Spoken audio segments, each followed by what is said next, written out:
ela fez uma prece pedindo para os amigos espirituais estarem conosco. Nós precisamos muito dos amigos espirituais conosco e realmente nós possamos aprendermos junto. É tão bom quando nós estamos numa casa como esta. Eu me sinto acolhido, me sinto em casa nesta casa. Às vezes nós não nos sentimos tão acolhidos, mas aqui não, é uma casa irmã e eu fico muito feliz de poder participar desta casa irmã. Podemos nos perguntar por que o autoconhecimento.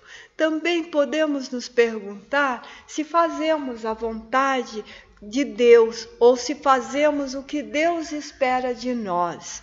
Também podemos nos perguntar, será que nós trabalhamos no convite amoroso de Jesus, que levamos os seus ensinos a todas as criaturas, transformando-as? Lógico que muitas vezes nós não conseguimos, mas nós nos empenhamos em fazer isto. E para melhorarmos as nossas atitudes e conquistar a paz interior, é necessário o autoconhecimento. Sem o conhecimento, nós não sabemos o que somos. Não entendemos de onde viemos. Não sabemos por que estamos aqui. E principalmente não compreendemos as leis de Deus dentro das provas e expiações. Por que uns sofrem, por que outros são felizes, por que uns não têm nada, outros têm tantos. Então, para compreender isso, há necessidade do autoconhecimento, porque é de lei que devemos nos aperfeiçoar. A primeira coisa que nós compreendemos com o conhecimento é que ela é progresso e vamos compreendendo quem está em torno de nós e por que está em torno de nós, mesmo quando nós desejamos outra família ou outros amigos. Nós sempre estamos no lugar certo. Isto me faz lembrar Chico Xavier, que escrevia e colocava em todo lugar: estou na família que mereço, estou na família que pedi, eu tenho os amigos que faz parte do meu aperfeiçoamento. Porque a gente vê a obra de Chico e pensa que o Chico só tinha uma vida maravilhosa, o tempo inteiro com a espiritualidade maior e só felicidades, quase que como se fosse uma isenção da escola de provas e expiações em que habitamos. E isto não é verdade. Ele tinha muitos sofrimentos, muitos mesmo, tanto quanto nós, porque não há em nós pessoas isentas de dor ou de sofrimento. E a doutrina espírita está fundamentada na lei de progresso, na pluralidade das existências, para atingirmos o progresso espiritual e um dia sermos espíritos puros. Todos desejam ser espíritos puros? Lógico, todos nós desejamos e estamos caminhando para isso, né? Allan Kardec questiona o meio prático e eficaz de melhorarmos ainda nesta vida e resistirmos à atração do mal. Esta é a questão 919 do Livro dos Espíritos. Então, todo mundo conhece quase que o livro todo. Eu conheço pessoas que conhecem questões por questões dos livros dos Espíritos. Eu ainda não. Conheço aquelas que realmente eu necessito pôr em prática todos os dias. E 919 é uma questão que nós precisamos pôr em prática todos os dias. Qual é o meio de eu melhorar ainda nesta encarnação e resistir à atração do mal? Quem vem responder essa questão para Kardec? Santo Agostinho. E ele diz assim: um sábio da antiguidade vos disse, conhece-te a ti mesmo. Conhecer a si mesmo é o autoconhecimento. De quem que Agostinho estava falando? De Sócrates, que ele tinha dito bem antes de Jesus que o meio de nós progredirmos era conhecendo a si mesmo, porque quando nós nos conhecemos, nós melhoramos as nossas atitudes para com o próximo. Logo Agostinho que respondeu essa questão, né? Mas por que logo Agostinho? Porque ele, quando jovem, ele era um hedonista, ou seja, amante dos prazeres da carne, da matéria, levava uma vida de devassidão com jogos, bebida, mulheres e festa. Era só o oba-oba, né? Como a gente diz para os nossos jovens hoje, né? Vocês só querem o oba-oba da vida. Agostinho era assim. Mas aos 32 anos ele se converte ao cristianismo e batiza o seu filho Adeodato, que desencarna logo depois. E como o filho desencarnou muito jovem, causou um choque em Agostinho. E esse choque faz ele mudar toda a vida dele. E ele volta à sua terra natal, que é Tangaste, funda uma instituição monástica, cria regras. Essas instituições existem até hoje, tanto feminina como masculina. Esses dias estavam comemorando Santa Rita de Cássia, né? Ela era uma seguidora. E ele torna-se bispo de Tangaste, é assim que ele tornou-se conhecido, então, de um homem totalmente dissoluto, ligado aos prazeres, para o idealizador e revelação divina do cristianismo primitivo. E quando o espiritismo vem à luz, ele torna-se um marco dentro do espiritismo, trazendo respostas e trazendo mensagens belíssimas, mostrando que ele é um espírito em evolução que sempre vai trazer o conhecimento para os homens, nós, para nos ajudarmos no nosso progresso. E assim nós vamos tendo acessos ao conhecimento divino e vamos nos esclarecendo.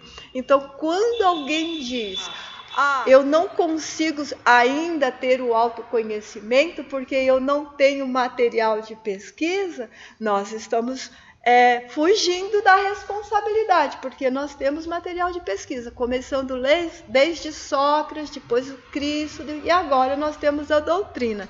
Então não há mais motivo para nós fugirmos da responsabilidade do autoconhecimento. Mas é que o espírita é bem estudioso e ele não foge, verdade? Foge sim.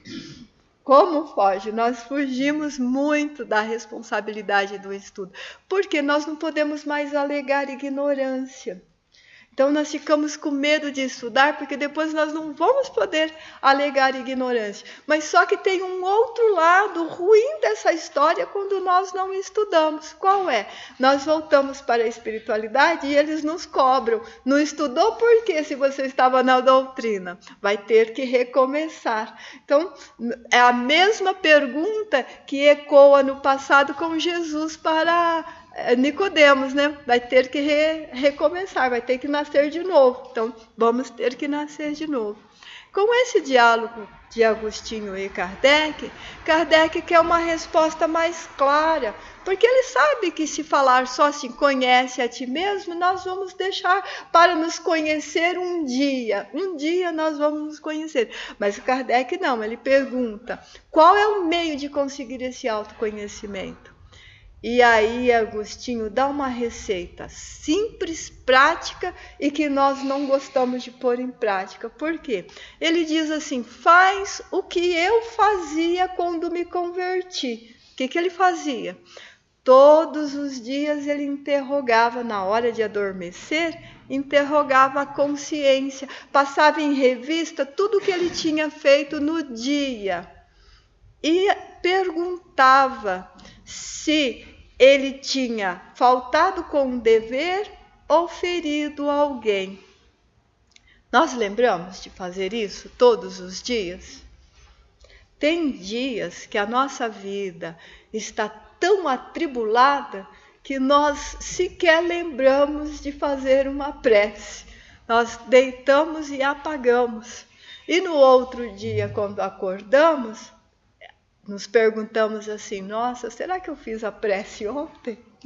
E aí nós lembramos que ainda bem que nós temos uma programação e a misericórdia de Deus e ter mais um dia a oportunidade de colocar em prática o que não fez ontem. Bom dia, pode chegar.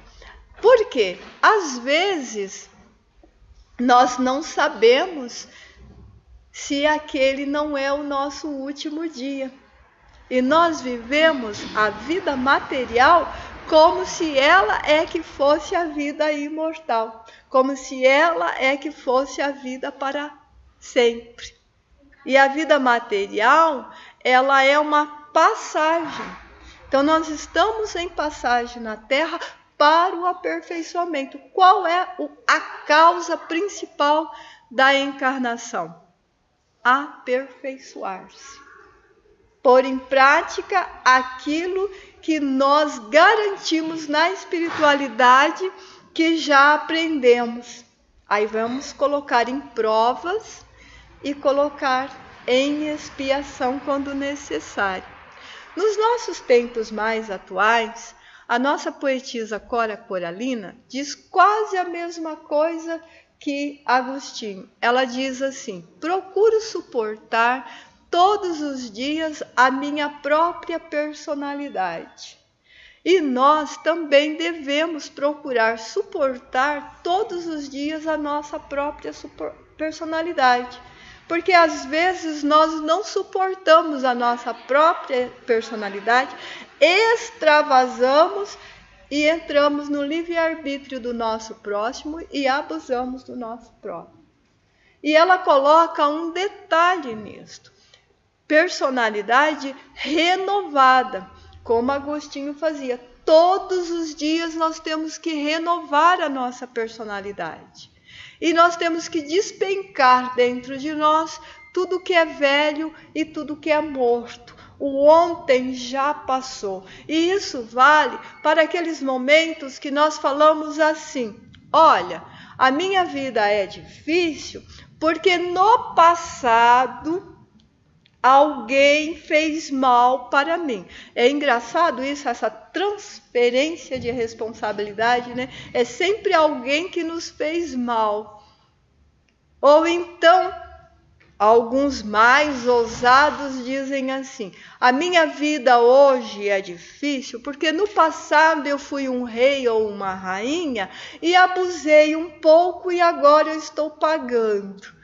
Bem, ou nós transferimos o mal para alguém, ou nós sempre somos uma figura importante.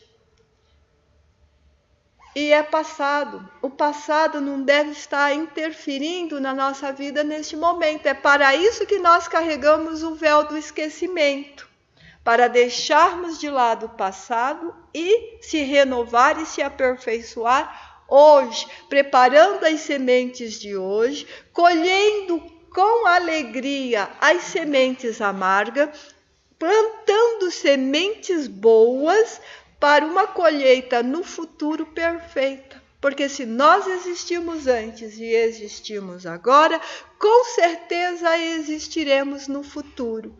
E vamos nos despertar no futuro, chorando ainda sementes amargas, carregando a bandeira extraordinária do autoconhecimento velada e esclarecida pela doutrina espírita? Então não podemos. Isso é um alerta, essa fala de Agostinho, essa fala de Cora, é um alerta para que nós não nos acomodamos. A vida é movimento, é renovação o tempo inteiro, mesmo que nós não queremos. Veja o que a Vânia estava falando da idade. Né? Quando nós recusamos a falar da nossa idade, é que nós queremos o tempo parado. E ele é movimento sempre para frente. O bom, a saída para isto, Vânia, é sair pela tangente, não é mesmo? Que nós já encarnamos e reencarnamos várias vezes. E nós esperamos, eu pelo menos, espero ser um espírito velho começando a adquirir a sabedoria em nome de Deus. Porque precisamos. Então, quanto mais velho, mais sabedoria. Então, é uma boa saída para a idade. E o meio de evoluir é nos conhecer. É saber se nós não erramos com o próximo e não erramos conosco. Porque Jesus nos ensinou que nós tínhamos que amar o próximo como a nós mesmos. Então, em primeiro lugar, nós temos que ver como que nós nos conhecemos, como que nós nos amamos, para saber o que estamos levando e dando para o nosso próximo. E nós temos que aprender uma coisa que começa no exercício para adquirir hábito e depois fica natural, que é ser doce com as pessoas. Nós temos que aprender a levar a doçura, aprender a levar a afabilidade, aprender a levar a mansietude. Por quê? É herança para nós. O que Jesus esclarece? Que aos mansos e pacíficos herdarão a nova terra. Então não haverá azedos na nova terra. Então, se nós queremos a nova terra, precisamos aprender a afabilidade, sim. E nós não podemos trabalhar ao contrário das leis de Deus, como esclarece Agostinho. Nós precisamos trabalhar pelo nosso conhecimento, porque o nosso conhecimento é a chave do nosso progresso individual. Se nós individualizamos e se nós somos individuais no conhecimento, o que nós extirpamos em nós? Os nossos maus tendores. O que a doutrina espírita nos diz? Reconhece-se o espírita, o verdadeiro espírita, pelo esforço que ele faz em eliminar os seus más tendências, se burilar, se ajustar a cada dia. Não é, eu conheci a doutrina hoje e não tenho mais pecado, estou salvo. Isto é lembrança atávica que carregamos de nossas outras vidas, de achar que acreditar em Deus estamos salvos. Acreditar em Deus estamos salvos de nós mesmos, porque nós vamos nos autoconhecer. Aí fica correto. E não a salvação de um lugar de beleza extraordinária, onde mora pela eternidade uma quantidade imensa de espíritos sem nenhum aperfeiçoamento. Quanto tempo? Nós devemos nos perguntar quanto tempo duraria o paraíso em sua paz se nós fôssemos morar lá. Ela está rindo, é verdade, há algumas horas. Logo estaríamos arrumando encrenca. Então é por isso que nós precisamos nos aperfeiçoar. É por isso que nós vivemos em escolas de provas e expiações, retirando os nossos espinhos, retirando as nossas más tendências. Lembrando da parábola de Jesus, do trigo e do joio. O que Jesus conta nessa parábola? Que o trigo, que representa as sementes boas, nós nos esforçando em aprender, e o joio, representando a semente má, que não faz nenhum esforço em aprendizado, cresce junto, vive junto. Como é que nós vivemos na escola terra? Entre bons e maus. Mas o que Jesus conta com relação a essa parábola no final? Na hora de colher, na hora que nós voltamos para a espiritualidade, que é esta colheita. Os bons são preparados um lugar melhor, os trigos. E os joios são enviados a um lugar que mais lhe condiz com a sua conduta moral atual. A terra já está em condições de provas e expiações. Qualquer um de nós que permanecermos em primitividade, em maldade e criminalidade, com as nossas más tendências não arestadas, precisamos voltar aos mundos primitivos. E, sinceramente, não será um bom lugar. Porque uma escola de provas e expiações como a Terra já é maravilhosa, apesar de...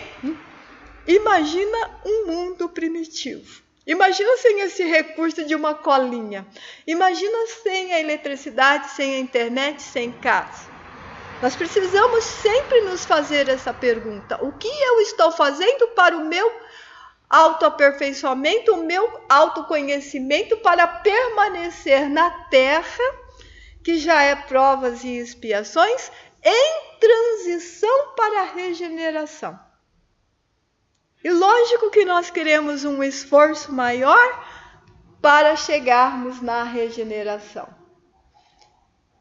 E nós somos reconhecidos por esse esforço que fazemos. E o que é um mundo de regeneração?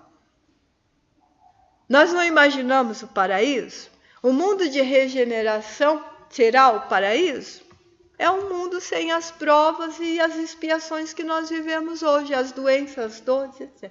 É um mundo onde o bem prevalece e as provas existentes são somente relacionadas ao nosso próprio aperfeiçoamento. Poxa, vamos nos esforçar para conseguirmos isto.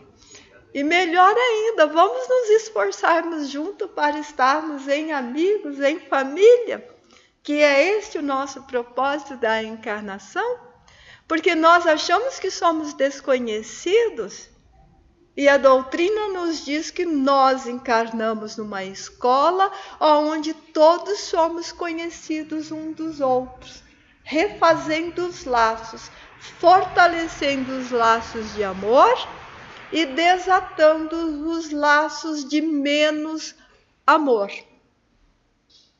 Não é assim que Jesus ensinou? Que nós deveríamos amarmos uns aos outros como Ele nos amou? Que é fortalecer esses laços.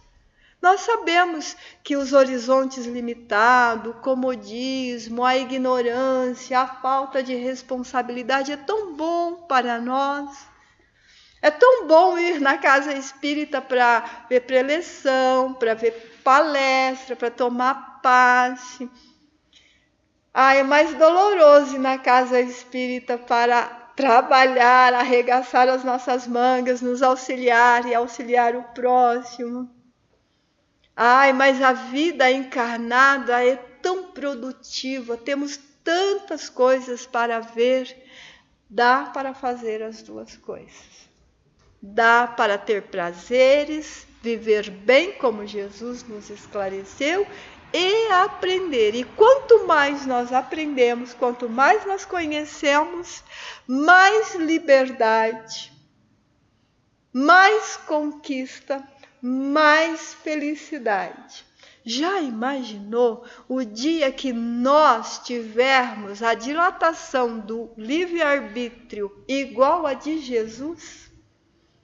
Aonde ele podia curar doenças físicas, espirituais, onde ele podia falar do amor, ficar invisível, aparecer e desaparecer, que era isso que ele fazia, andar sobre as águas, multiplicar o pão. Parece-nos uma situação impossível.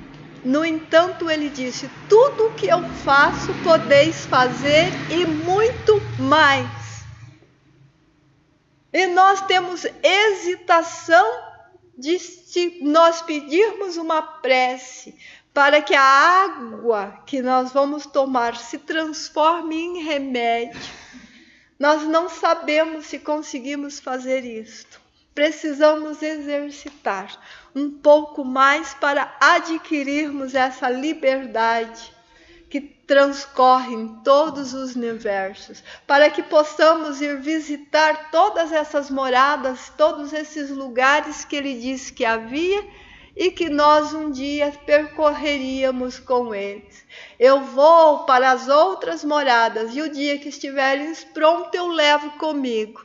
Então nós precisamos adquirir esse ensejo de conhecimento, porque sem o conhecimento nós não conseguiremos esse passeio com Jesus, porque é o conhecimento que nos dá este passaporte, que dilata o nosso livre-arbítrio. Quanto mais nós nos aperfeiçoamos, mais nós aperfeiçoamos quem está conosco, quem participa conosco, e aperfeiçoamos quem? A terra, a escola em que moramos. Ela, aperfeiçoada, melhora e modifica atitudes dos habitantes. Então nós não teremos mais que sofrer com a dor do nosso próximo, porque nós e todos, sem exceção, saberá se autoajudar, ajudando uns aos outros para que o bem impere sempre. E os guias da humanidade, toda a codificação está instruída de que nós devemos nos melhorar, que nós devemos nos autoconhecer, porque o autoconhecimento, esta melhoria, vai extirpar, vai arrancar, vai erradicar para sempre de nós o egoísmo, que ele é que deriva todo o mal. E é uma grande realidade, porque é o egoísmo que nos impede de modificar. É o egoísmo que nos impede de auxiliar. É o egoísmo que nos coloca em julgamento antes de estender a mão. Então, nós precisamos realmente nos instruir acerca das coisas espirituais, arrancar de nós o egoísmo para valorizar menos as coisas materiais. O dia que nós conseguirmos olhar para as coisas materiais e tirar do pronome possessivo do meu para o nosso, nós estaremos matando definitivamente e para sempre o egoísmo de nós. E é necessário que nós auxiliemos a reformar também as nossas instituições humanas, porque elas nos distraem e excitam. Às vezes nós achamos que não temos responsabilidade. As pessoas veem o que querem, fazem o que querem. A doutrina espírita diz que é responsabilidade nossa reformar as instituições. Esclarecer as pessoas que algumas coisas só alimentam o nosso egoísmo, só alimenta a nossa vaidade, só alimenta o nosso instinto e a nossa crueldade. Isso começa em escolas, com os nossos filhos ou netos, e isso vai para o nosso trabalho, para as instituições de mídia. Nós é que devemos escolher o que queremos ver. Nós é que devemos escolher o que faz bem para nós, e não os outros. E também as casas espíritas. Nós precisamos reformar as instituições espíritas também, levando o esclarecimento. Ela tem que se abrir como aqui se abre para palestras de esclarecimento. Ela tem que levar este conhecimento às pessoas. Nós temos casas que não fazem palestra porque não tem público. Ora, faça como Chico, comece fazendo sozinho para a espiritualidade desencarnada. Aos poucos chegarão um público. Avise, informe. Kardec diz, aquele que sabe fazer prosélito, que o faça. O que é fazer prosélito? É divulgar. Fale para as pessoas, vai ter uma palestra de autoconhecimento, vai ter uma palestra sobre a doutrina, sobre isso, sobre aquilo, dentro da casa. Mas eu não sou espírita, eu sou da religião. Isso não tem importância. O Espiritismo, ele não é religião, ele é ciência e filosofias com consequências morais. Ele abraça todas as religiões. Venha conhecer Deus, venha saber como funciona. Isto é reforma das nossas instituições espíritas. O Espiritismo não nasceu para os fenômenos. Agostinho nos diz assim a Kardec: no início, utilizamos aquilo que podia sensibilizar os vossos sentidos. Ele estava se referindo às mesas girantes e os fenômenos. Mas não é isso que desejamos. O que queremos é que a humanidade se instrua. Então, toda a parte científica e filosófica da doutrina espírita precisa ser posta em prática. Não basta somente reuniões mediúnicas. A doutrina espírita não foi formada de reuniões mediúnicas somente. Kardec está em atual, está nos cinemas, vamos ver.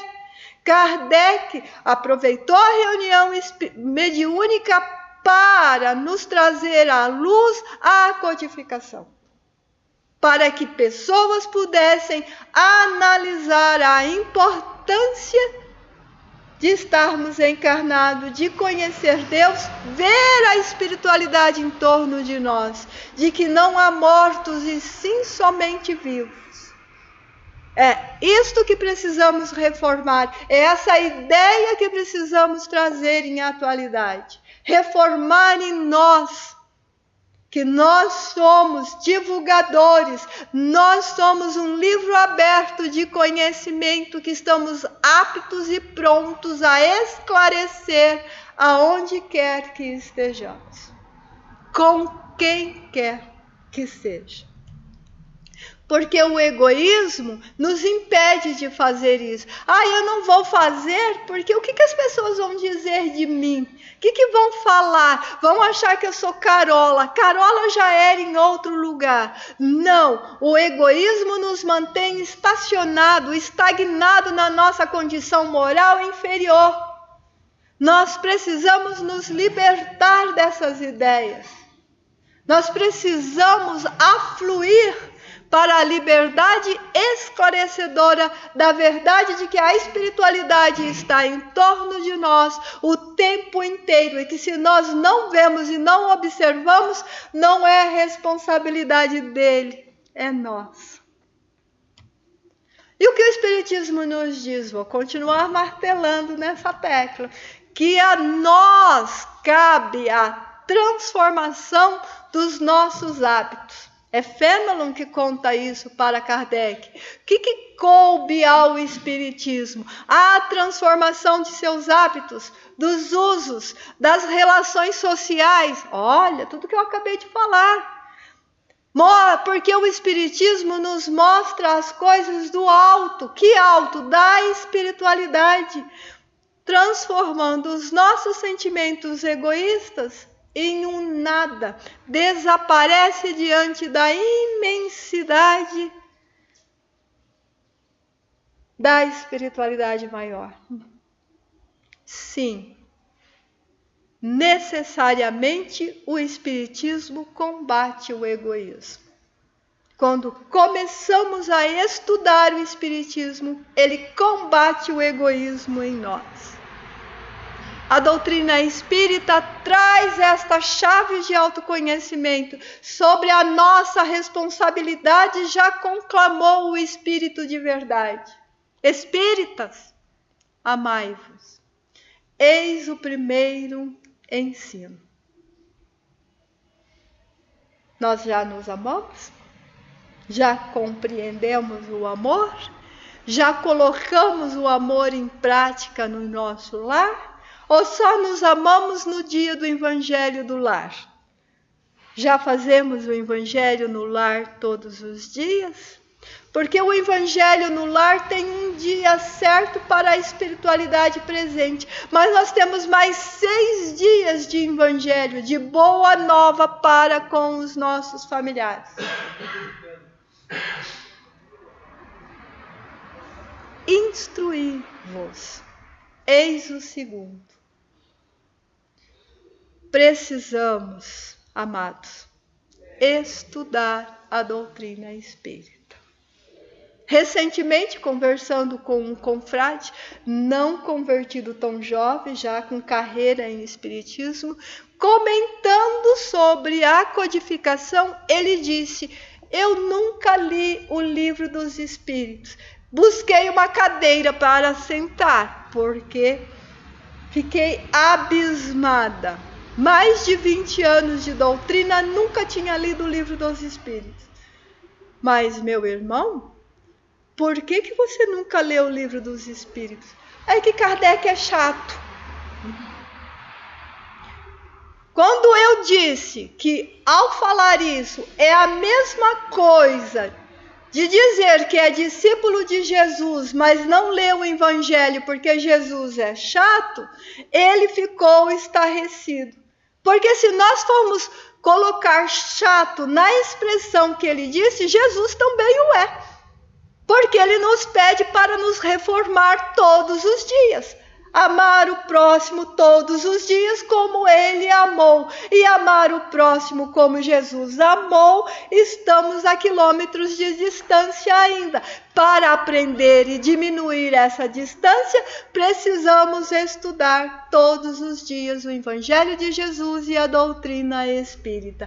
Mas talvez nós gostamos, igual a música da velha guarda, do tremendão. Vou ficar sentado à beira do caminho esperando as coisas melhorar. Emmanuel, com relação a essa música, disse assim: o homem que resolve sentar-se para esperar as coisas melhorar, diante daquele outro que não sentou, notará com o tempo que aquele que não parou está tão longe que jamais poderá ser alcançado.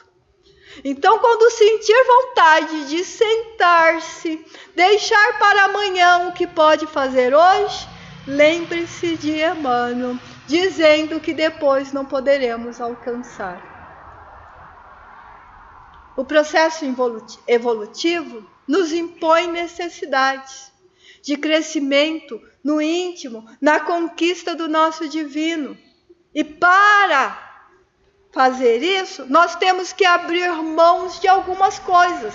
E essas coisas que nós temos tanta dificuldade de abrir mão, faz parte do egoísmo. Uma das coisas que temos que abrir mão é: eu não perdoo, isso é para Deus. Aprendam. Deus não tem necessidade de perdoar nada, Ele é atemporal e nos criou. Quem está em experiência, aprendendo, errando e acertando, somos nós.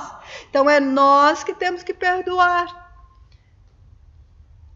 Ter paciência, ter tolerância, ter mansietude, porque Joana nos diz que nós nascemos e renascemos assinalado com o compromisso do progresso. E nós precisamos renascer cada vez melhor. Já nos esclarece Emmanuel também. É próprio do homem cair, mas quando ele levanta, se esforce a ter 1 milímetro à frente. O que é 1 milímetro perante a vida? Mas 1 milímetro já é considerado pela espiritualidade. Quando nós saímos da sombra do egoísmo e entramos na luz, a moral enobrece-nos na condição de humano, na condição de espírito divino. Conforme evoluímos, mais e mais responsabilidade nos cabe. É por isso que às vezes nós não queremos evoluir, porque nós sabemos que crescendo chegará novas responsabilidades, novos compromissos relevantes ao auxílio da humanidade, tanto quanto de nós mesmos.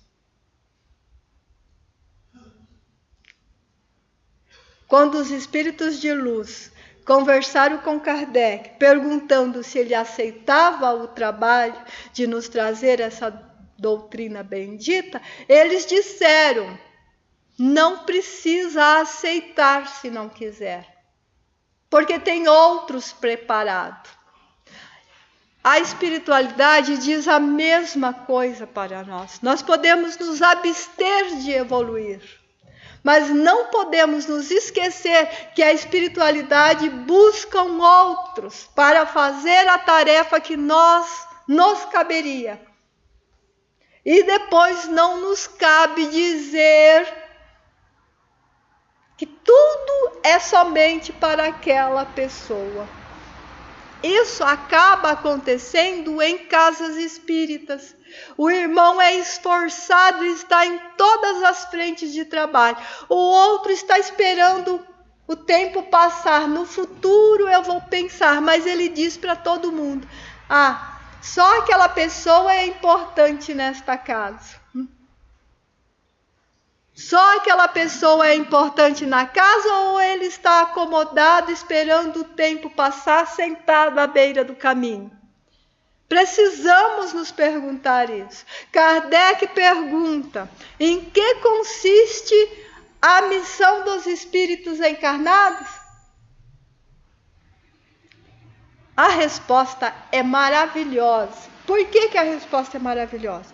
Porque nós achamos que a missão é só coisas de um ou de outros. Mas os espíritos respondem assim: instruir os homens e auxiliar em seu progresso. Então não é só para aqueles missionários que nós contamos no dedo, né? Não é só para Francisco de Assis, Madre Teresa de Calcutá, Gandhi, Irmão Dulce, Chico, Divaldo, Ivone Pereira. Mas é fácil para nós dizer que eles são os missionários e que eles é que têm a responsabilidade do progresso da humanidade. Os espíritos dizem a todos: a missão do espírito encarnado, nós estamos encarnados, certo? É auxiliar o progresso. E eles dizem que todos têm essa missão, que alguns estão incumbidos da missão da humanidade. Esses da humanidade são esses que eu acabei de citar. Que outros povos, como Chico, Irmã Dulce, Edivaldo, Ivone Pereira, 4 brasileiros citados. Olha que maravilha, 4 missionários. E dos indivíduos. Quem que auxilia o indivíduo? Quem que auxilia o esposo, a esposa, o filho, o tio, o irmão, o avô, o colega da casa? O indivíduo. Nós. A missão é para todos. O verdadeiro homem de bem é aquele que pratica a lei de justiça. Nós praticamos lei de justiça? Ou nós pendamos na balança? Já notaram que se a balança da justiça fosse posta em nossas mãos, ela nunca ficaria equilibrada? Estaria sempre pendendo para o nosso lado? Isso não é lei de justiça. A lei de justiça, a balança tem que ficar equilibrada. Igualdade para todos. Querem ver uma prática geral da lei desequilibrada de justiça? Vou fazer uma prova, um concurso. Vou orar para o meu Deus para eu passar. Eu não vou orar para o nosso Deus para que todos os candidatos tenham boas notas. Isso é só um exemplo pequeno. Amor. Lei de justiça e lei de amor. Quem que nós amamos? Quem se afina conosco. Quem faz ou pensa como nós. Ou quem diz amém a tudo aquilo que falamos. Aquele que nos corrige, aquele que nos mostra os nossos erros, nós amamos menos. Então não é lei de amor, a balança continua desequilibrada. E praticamos a caridade na sua maior pureza. Qual é a caridade da maior pureza? Geralmente, quando nós falamos de caridade, nós pensamos na caridade social. Aquela que nós fazemos a cesta básica, a esmola, a roupa, a campanha do agasalho. Isso é caridade social ou caridade material. Pode ser usada pelas duas expressões. A caridade, na sua maior pureza, segundo a irmã Rosário, Evangelho segundo o Espiritismo, é a caridade moral. Aquele que auxilia o irmão a sair do estado de lama em que vive. Ai, essa é difícil. Essa dói. Mas precisamos. A verdadeira caridade é aquela que enxuga lágrimas, é aquela que consola, é aquela que ora. A maior caridade, irmã Rosária ainda, a maior caridade que o espírito humano pode fazer é orar pela própria humanidade, pelo seu crescimento, desenvolvimento, para adquirir os caracteres da perfeição. A partir de hoje, as nossas orações serão mais longas. Além de nós mesmos, oraremos por toda a humanidade. Para se tornar um homem de bem, é necessário nós nos autoconhecermos. Sem isso, não vamos nos tornar. É como na parábola dos talentos. Jesus ensina que aquele que recebe mais talento e multiplica, recebe mais. Aquele que recebe o talento e enterra, o que acontece com ele? É tirado o talento que lhe foi lhe dado e dado àquele que multiplicou mais. O que acontece com aquele que enterrou o talento? Precisa ir para mundos aonde está começando o entendimento do conhecimento. Nós multiplicamos os nossos talentos. Na próxima encarnação vamos nascer com todos os dons da mediunidade e vamos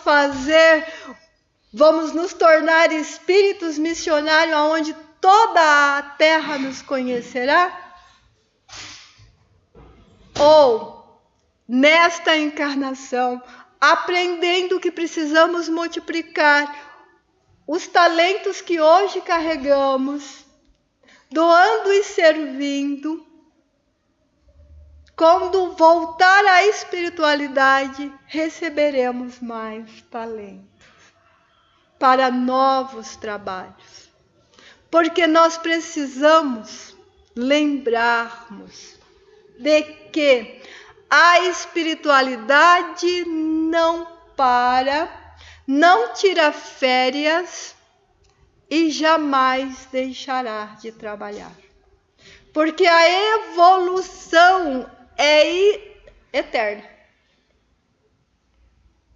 Nós temos a eternidade pela frente. E em nenhum momento, em nenhum lugar, nós estacionaremos para sempre. Porque todas as vezes que nós estacionamos, nós vamos encontrar um espírito amigo que vai dizer, hora de caminhar, reencarna mais uma vez, porque precisa aprender mais um pouco. Somos todos filhos de Deus. A caminho da luz, esclareceu Emmanuel. De vez em quando precisamos ler essa obra maravilhosa de Emmanuel, chamada A Caminho da Luz, que mostra que nós precisamos constantemente nos aperfeiçoar. A cada encarnação nossa, nós chegamos com a alma mais desenvolvida, trazemos novas ideias, novos conhecimentos adquiridos das existências passadas, porque o que nós precisamos lembrar que tudo que é bom do nosso passado não cai no esquecimento. Nós o trazemos como talento e já colocamos em prática. Por isso não podemos ficar chorando as mandigas e os erros do passado. Porque quando nós realmente temos talento, ele vem à tona. Não ficamos ainda de queixo caído quando vemos uma criança de 5 anos tocar piano?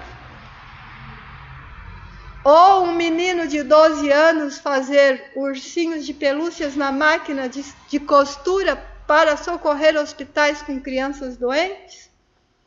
Coisas boas do passado está no nosso presente o tempo inteiro, sem esquecimento. O véu do esquecimento é relativo. A lei do progresso é para todos, não é só para nós. É para o mineral, é para o vegetal, é para o animal e o animal que somos nós. O planeta já foi primitivo. Hoje ele é provas e expiações, está transitando pela regeneração. E nós só vamos para a regeneração se nos melhorarmos, se nos autoconhecermos. Na Idade Média, no nosso passado, nós torturávamos e queimávamos médiuns dizendo que eram bruxas. Hoje nós levamos a lei de Deus a todos, então é progresso. Quando Jesus anunciou que era necessário tomar a cruz e segui-lo, ele não disse que ia carregar para nós. Ele já veio nos mostrar como faz. Ele disse, pegue a tua cruz, segue, conquista o teu autoconhecimento, assuma as suas responsabilidades. Nós admiramos Jesus falar para o ladrão, Senhor, eu estou aqui porque mereço e tu não. Eu arrependo das coisas que faço. O que aquele ladrão fez pregado na cruz? Pegou a cruz, assumiu as responsabilidades. O que Jesus disse? A partir de hoje caminha comigo. É isso que nós precisamos fazer. A partir de hoje caminhar lado a lado com Jesus. Ele nos carrega nos braços com certeza. Mas nós vamos nos braços esperneando, reclamando, apontando. Não somos sequer bons filhos. Porque os nossos bebês, quando são pequenininhos e nós pegamos no colo, eles se aconchegam em nós. Coloca a cabecinha no ombro e permita que expressamos o amor máximo de Deus. Jesus faz a mesma coisa conosco, mas nós vamos esperneando. Isso não pode, isso não sei o quê. Não é assim. Joana de Ângeles nos diz que o ser consciente é aquele que nem se culpa, nem se justifica, apenas se transforma. Como Agostinho, de uma vida dissoluta, de prazeres, de devassidão, para a luz do Espiritismo, o maior teólogo da igreja primitiva. Como Paulo, que não estava nem aí com o seu povo, ele queria ser doutor da lei, ele queria ser o melhor, ele era o discípulo de Gamaliel, que perseguia, que matava. E ao conhecer Jesus, não ficou dizendo, Senhor, eu matei, eu persegui, eu não posso te socorrer, sabe? Eu fiz isso, eu fiz aquele outro. Não. Senhor, o que queira que eu faça? Ide, pregai em meu nome. Toda a transformação de Paulo. Transformação tão radical que, para não ser reconhecido, lembre-se que ele era um perseguidor. Para não ser reconhecido, ficou 3 anos no deserto. Ele utilizava a vida romana, cabelo cortado curtinho, sem barba, deixar cabelo crescer, barba crescer, tomar cor, voltar a fiar na roca. Por que Paulo voltou a fiar na roca? Ele era um doutor da lei, um advogado, mãos de bebês, para uma mão calosa, para uma mão rude, para nos trazer um Jesus divino, um Jesus que nos espera, por mandar carta às igrejas, por fundar o cristianismo, por colocar o cristianismo em quase toda a região existente da época. não se culpou. Jamais pediu desculpa do seu passado. Agostinho jamais pediu desculpa do seu passado. Não justificou dizendo que era difícil, que era duro, que era isso, que era aquele outro. Nem que Agostinho e nem Paulo se transformaram, trazendo a transformação à humanidade. Como nós, que estamos nos transformando lentamente, para um dia sermos espíritos puros, como eu comecei a nossa palestra. André Luiz nos diz que todo aquele que opera e coopera de espírito voltado para Deus deverá aguardar sempre o melhor, e que não é promessa de amizade, mas que é lei de Deus. Então, se nós operamos e cooperamos com o melhor e para Deus, o que nós devemos aguardar para a nossa vida? Pergunta de Paulo: se Deus é por nós, quem será contra nós? Mas o que é que nós fazemos? O que nós deveríamos fazer? Na primavera de nossa mocidade, no verão das nossas forças físicas e no outono de nossas reflexões, nos prepararmos para a grande viagem do inferior para o superior, nos autoconhecendo. E o que é que fazemos? Nós aguardamos o inverno de nossa velhice, quando o ensejo, despertar para o trabalho não dá mais tempo, porque o trabalho está findo. E nós sabemos que quando nós deixamos para sábado o trabalho que deveríamos executar na segunda-feira, seremos obrigados a recomeçar a tarefa com tarefa acumulada. Muito acumulada. Experimentem deixar a pia sem lavar louça uma semana. Falando do autoconhecimento e da reencarnação, o recomeçar nós não sabemos quando será e nem quantas tarefas teremos, se a pia vai estar tão alta quanto a de louça na nossa cozinha. Precisamos, irmãos, precisamos nos colocar a caminho com o autoconhecimento.